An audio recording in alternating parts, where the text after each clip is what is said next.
এই ছাত্রলীগ নিষিদ্ধ করে দিন। যারা আমার মায়ের বুক খালি করবে তারা এদেশের শিক্ষাঙ্গনগুলোকে কসাইখানায় পরিণত করবে। আমার মায়ের সন্তানেরা পড়তে গিয়ে লাশ হয়ে মায়ের কোলে ফিরে আসবে। এমন ছাত্র রাজনীতি আমরা দেখতে চাই না।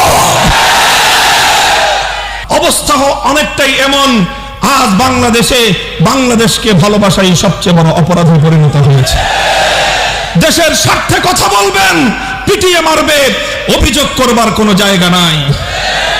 সংগ্রামী সাথী ও বন্ধুগণ, আমার কথা হলো এভাবেই অন্যায়, অবিচার, জুলুম, শোষণ, দুর্নীতি, জনগণের সম্পদ লুণ্ঠন ফিরিস্তি কয়টার দিব, কয়টার কথা বলবো?